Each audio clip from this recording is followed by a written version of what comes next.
بسم الله الرحمن الرحيم. ألف لام را تلك آيات الكتاب الحكيم.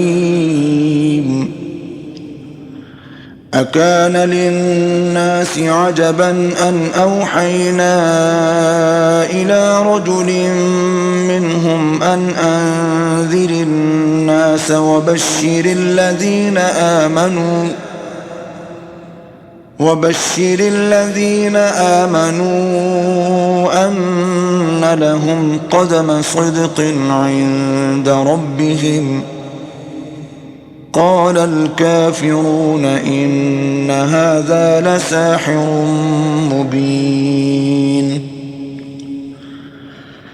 إن ربكم الله الذي خلق السماوات والأرض في 6 أيام ثم استوى على العرش يدبر الأمر ما من شفيع إلا من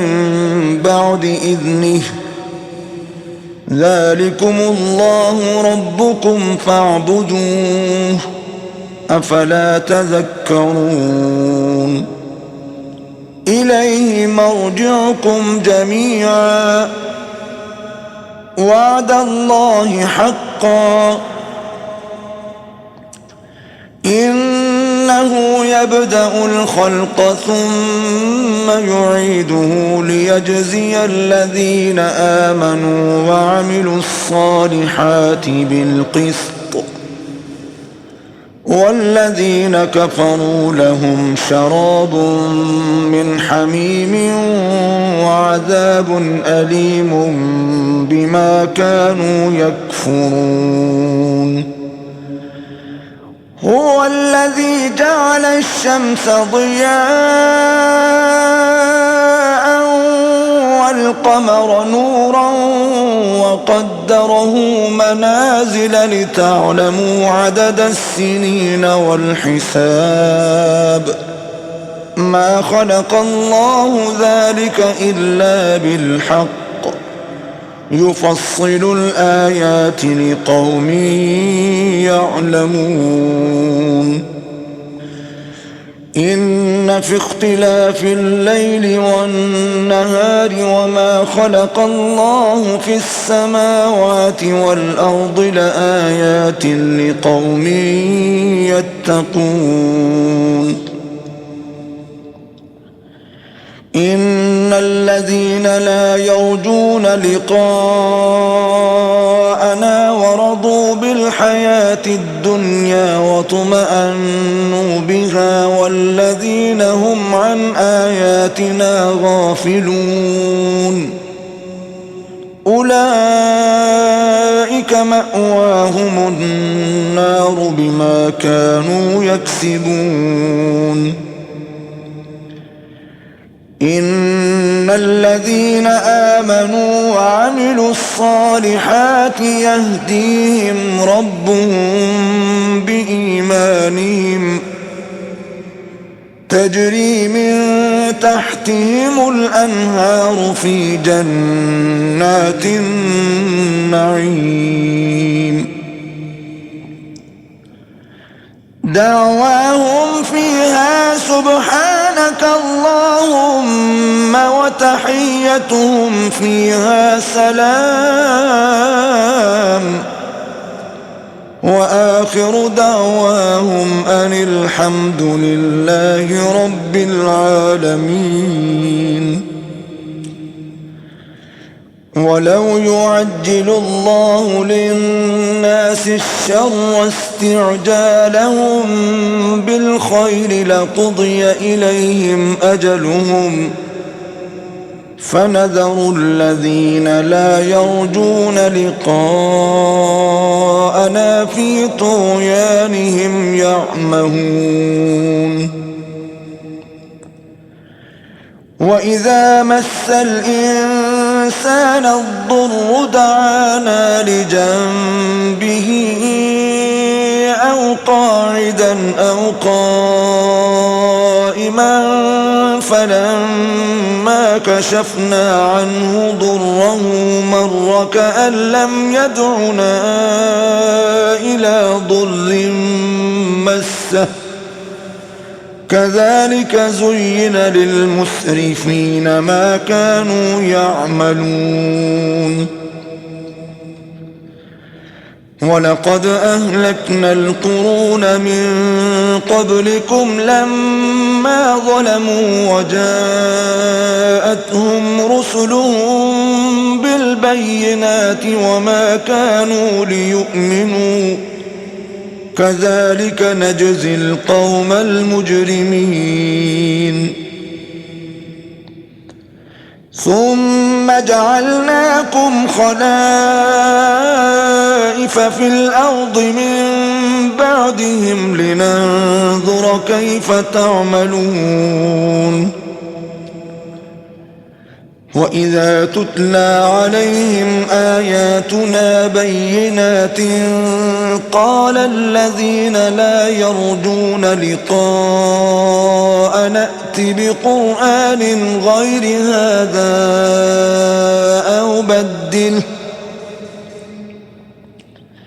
قل ما يكون لي أن أبدله من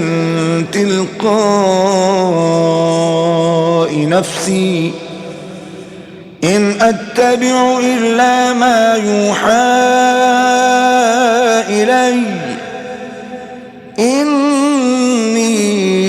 أخاف إن عصيت ربي عذاب يوم عظيم قل لو شاء الله ما تلوته عليكم ولا أدراكم به فقد لبثت فيكم عمرا من قبله أفلا تعقلون فمن أظلم ممن افترى على الله كذبا أو كذب بآياته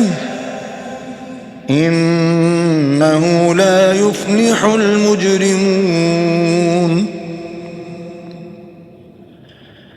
ويعبدون من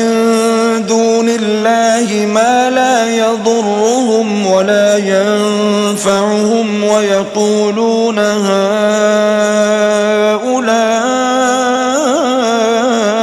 شفعاؤنا عند الله قل أتنبئون الله بما لا يعلم في السماوات ولا في الأرض سبحانه وتعالى عما يشركون وما كان الناس إلا أمة واحدة فاختلفوا ولولا كلمة سبقت من ربك لقضي بينهم فيما فيه يختلفون ويقولون لولا أنزل عليه آية من ربه فقل إنما الغيب لله فانتظروا إني معكم من المنتظرين وإذا أذقنا الناس رحمة من بعد ضراء مستهم إذا لهم مكر في آياتنا قل الله أسرع مكرا إن رسلنا يكتبون ما تمكرون هو الذي يسيركم في البر والبحر حتى إذا كنتم في الفلك وجرين بهم بريح طيبة وفرحوا بها جاءتها ريح عاصف وجاءهم الموج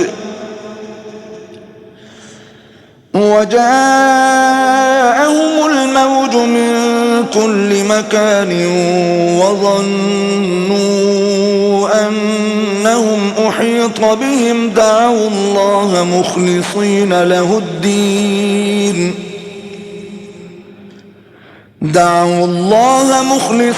له الدين لئن أنجيتنا من هذه لنكونن من الشاكرين فلما أنجاهم إذا هم يبغون في الأرض بغير الحق يا أيها الناس إنما بغيكم على أنفسكم متاع الحياة الدنيا ثم إلينا مرجعكم فننبئكم بما كنتم تعملون إنما مثل الحياة الدنيا كماء أنزلناه من السماء فاختلط به نبات الأرض مما يأكل الناس والأنعام حتى إذا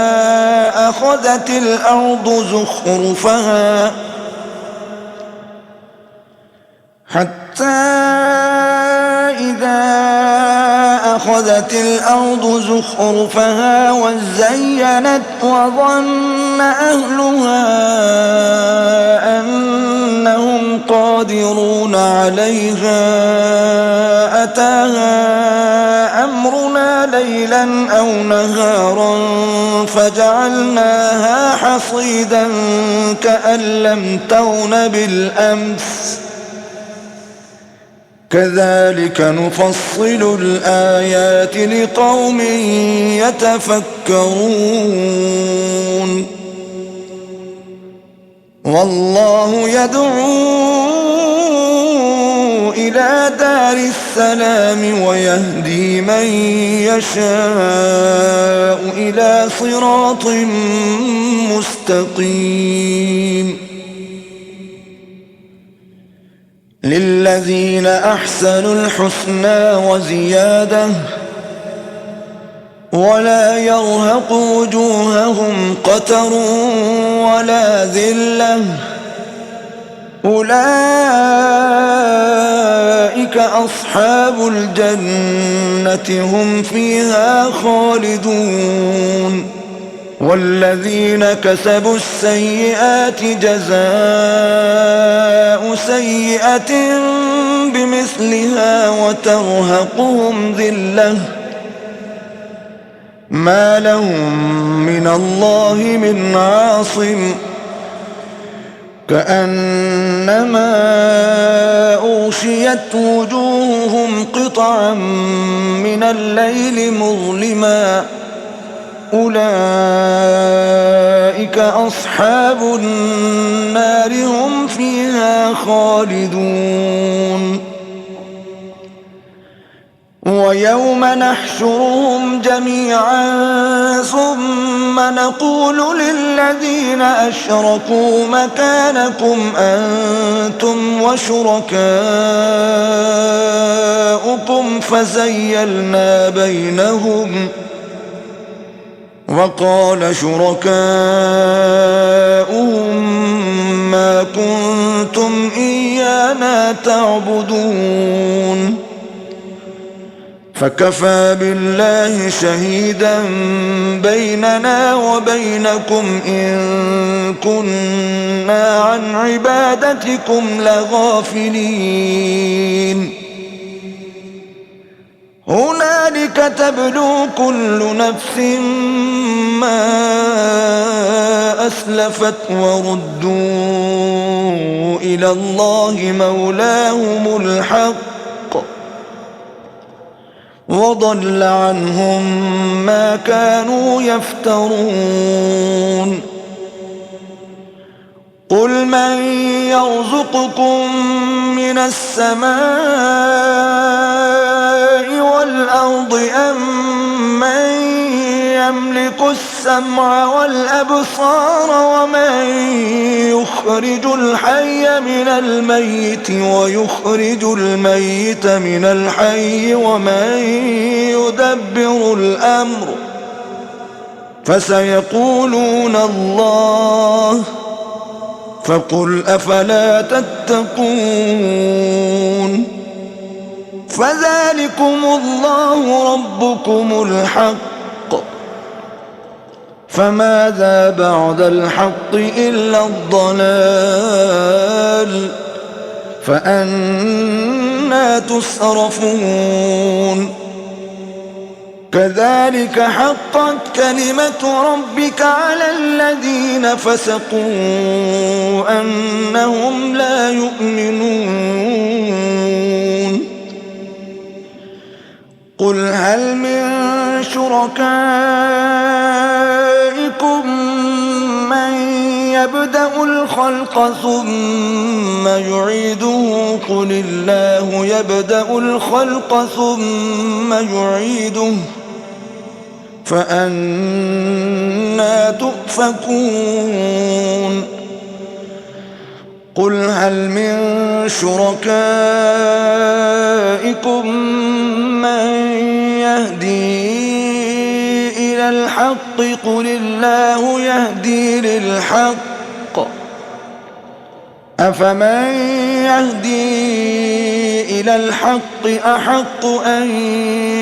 يتبع أم من لا يهدي إلا أن يهدى فما لكم كيف تحكمون وما يتبع أكثرهم إلا ظنا إن الظن لا يغني من الحق شيئا إن الله عليم بما يفعلون وما كان هذا القرآن أن يفترى من دون الله ولكن تصديق الذي بين يديه وتفصيل الكتاب لا ريب فيه من رب العالمين أم يقولون افتراه قل فأتوا بسورة مثله وادعوا من استطعتم من دون الله إن كنتم صادقين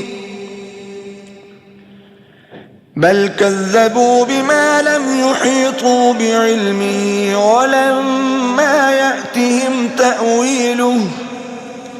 كذلك كذب الذين من قبلهم فانظر كيف كان عاقبة الظالمين ومنهم من يؤمن به ومنهم من لا يؤمن به وربك أعلم بالمفسدين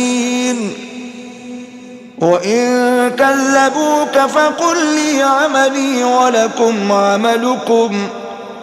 أنتم بريئون مما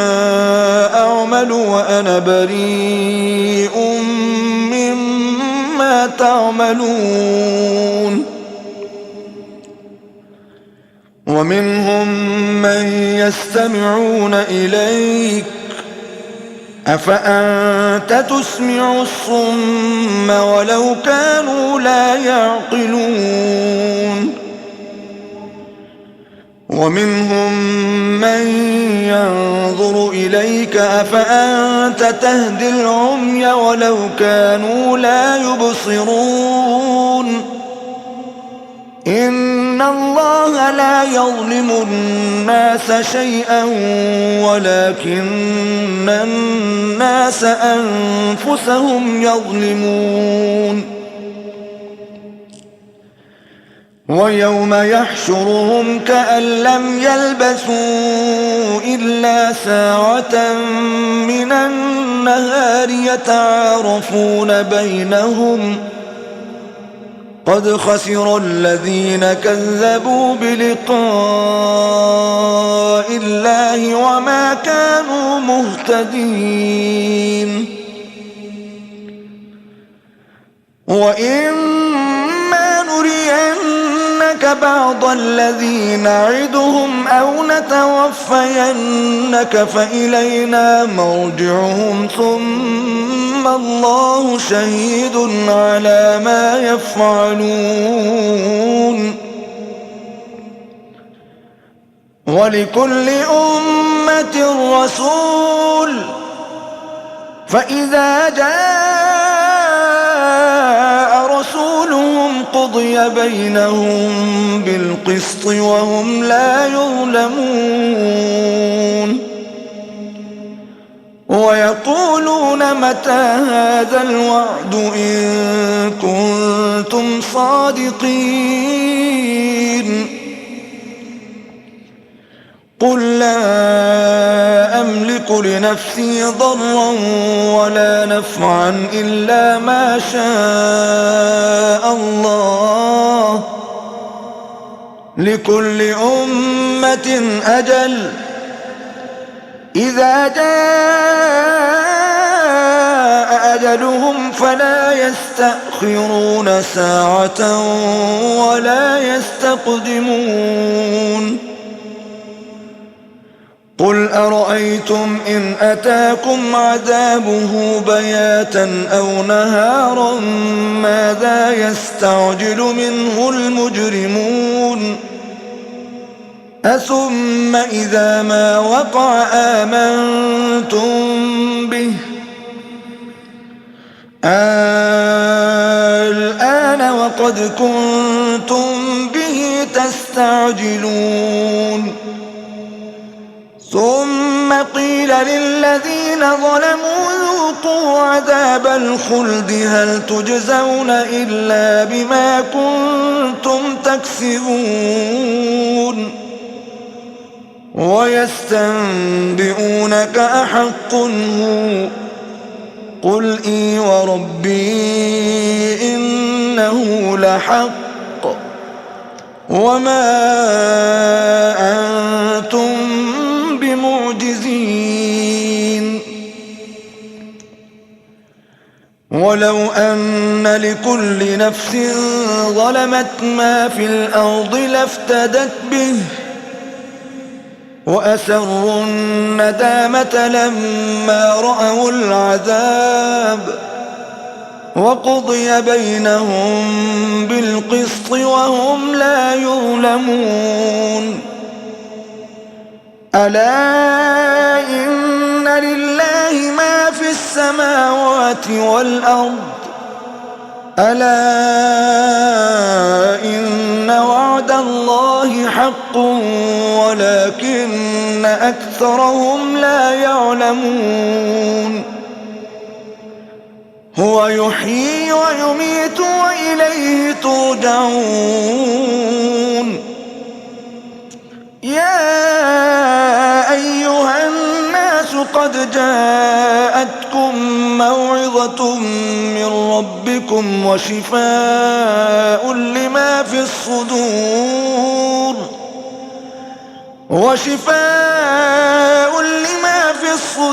وهدى ورحمة للمؤمنين قل بفضل الله وبرحمته فبذلك فليفرحوا هو خير مما يجمعون قل أرأيتم ما أنزل الله لكم من رزق فجعلتم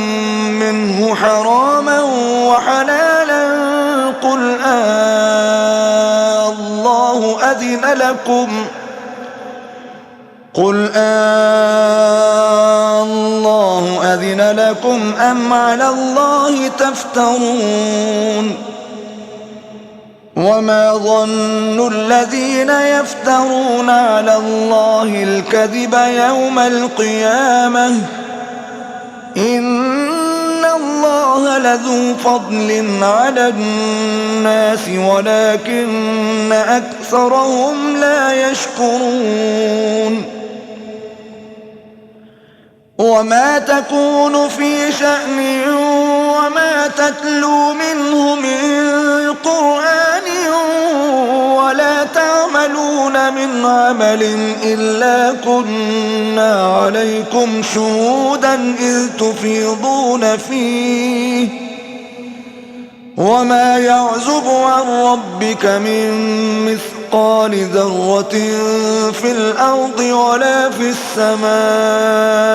ولا أصغر من ذلك ولا أكبر إلا في كتاب مبين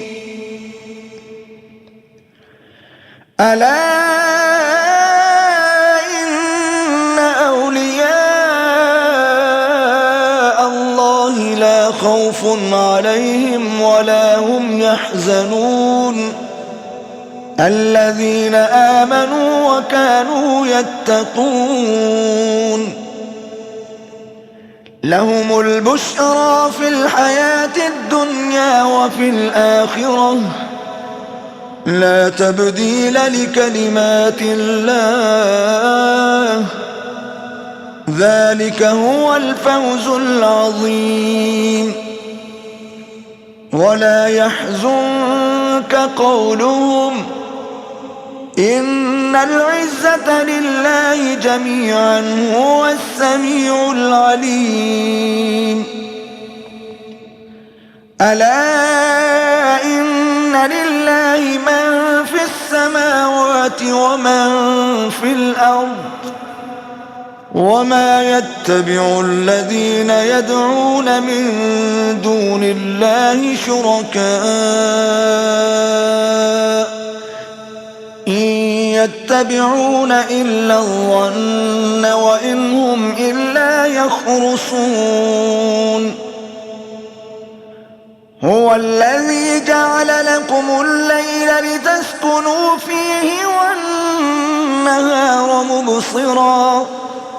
إن في ذلك لآيات لقوم يسمعون قالوا اتخذ الله ولدا سبحانه هو الغني له ما في السماوات وما في الأرض إن عندكم من سلطان بهذا أتقولون على الله ما لا تعلمون قل إن الذين يفترون على الله الكذب لا يفلحون متاع في الدنيا ثم إلينا مرجعهم ثم نذيقهم العذاب الشديد بما كانوا يكفرون واتل عليهم نبأ نوح إذ قال لقومه يا قوم إن كان كبر عليكم مقامي وتذكيري بآيات الله فعلى الله توكلت فأجمعوا أمركم وشركاءكم ثم لا يكن أمركم عليكم غمة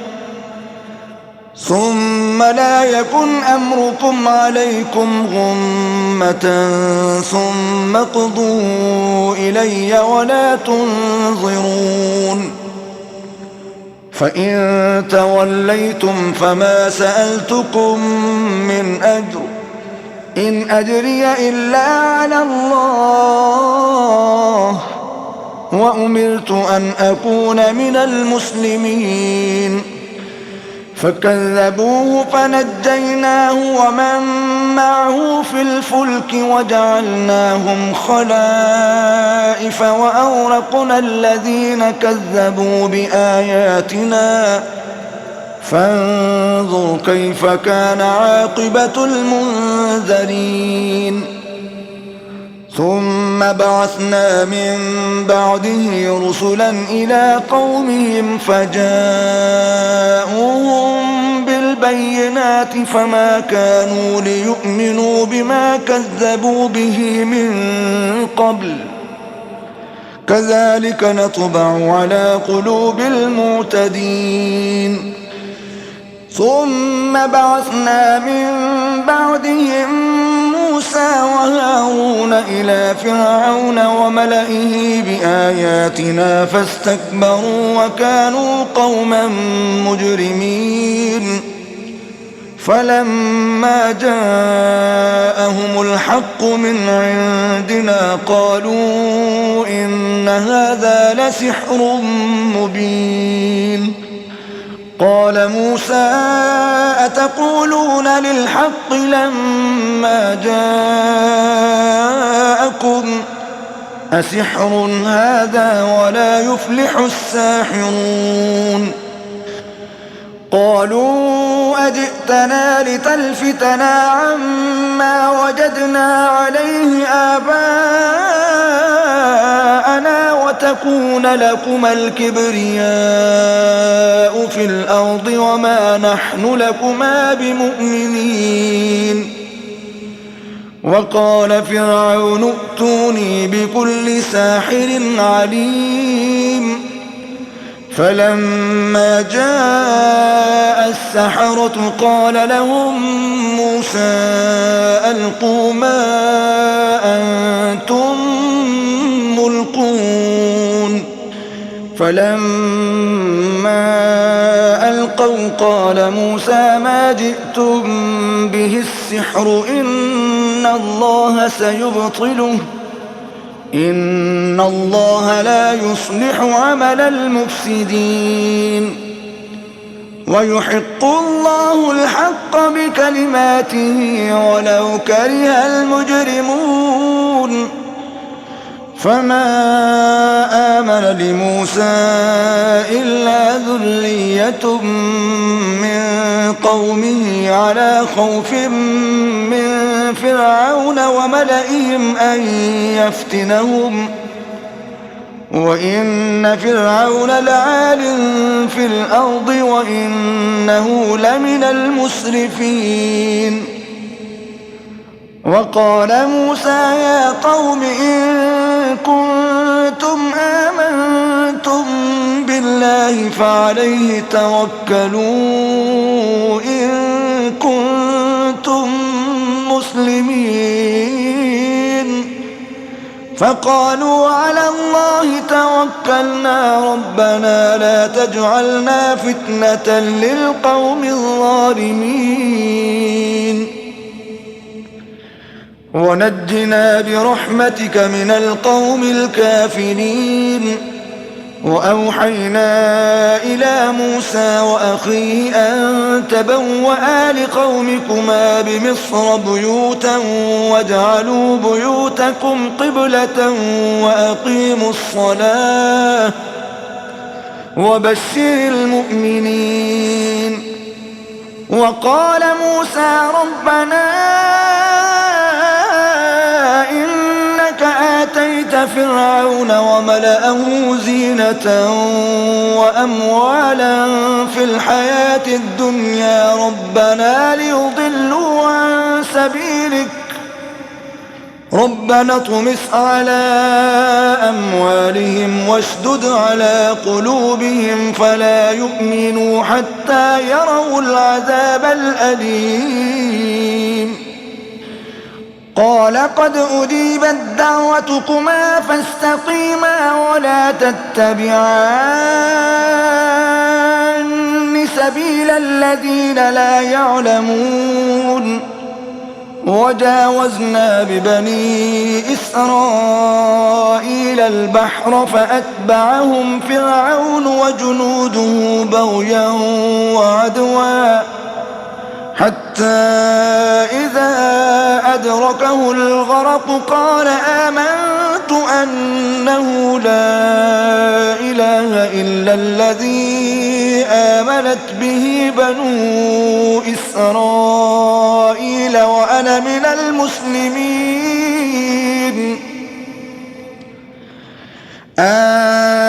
الآن وقد عصيت قبل وكنت من المفسدين فاليوم ننجيك ببدنك لتكون لمن خلفك آية وإن كثيرا من الناس عن آياتنا لغافلون. ولقد بوأنا بني إسرائيل مبوأ صدق ورزقناهم من الطيبات فما اختلفوا حتى جاءهم العلم إن ربك يقضي بينهم يوم القيامة فيما كانوا فيه يختلفون. فإن كنت في شك مما أنزلنا إليك فاسأل الذين يقرؤون الكتاب من قبلك لقد جاءك الحق من ربك فلا تكونن من الممترين ولا تكونن من الذين كذبوا بآيات الله فتكون من الخاسرين. إن الذين حقت عليهم كلمة ربك لا يؤمنون ولو جاءتهم كل آية حتى يروا العذاب الأليم. فلولا كانت قرية آمنت فنفعها إيمانها إلا قوم يونس لما آمنوا كشفنا عنهم عذاب الخزي في الحياة الدنيا ومتعناهم إلى حين ولو شاء ربك لآمن من في الأرض كلهم جميعا أفأنت تكره الناس حتى يكونوا مؤمنين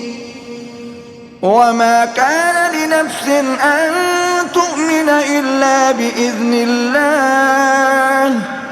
ويجعل الرجس على الذين لا يعقلون. قل انظروا ماذا في السماوات والأرض وما تغني الآيات والنذر عن قوم لا يؤمنون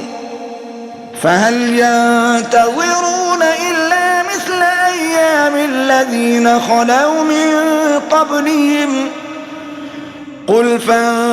فانتظروا إني معكم من المنتظرين ثم ننجي رسلنا والذين آمنوا كذلك حقا علينا ننجي المؤمنين. قل يا أيها الناس إن كنتم في شك من ديني فلا أعبد الذين تعبدون من دون الله ولكن أعبد الله الذي يتوفاكم وأمرت أن أكون من المؤمنين وأن أقم وجهك للدين حنيفا ولا تكونن من المشركين ولا تدع من دون الله ما لا ينفعك ولا يضرك فإن فعلت فإنك إذا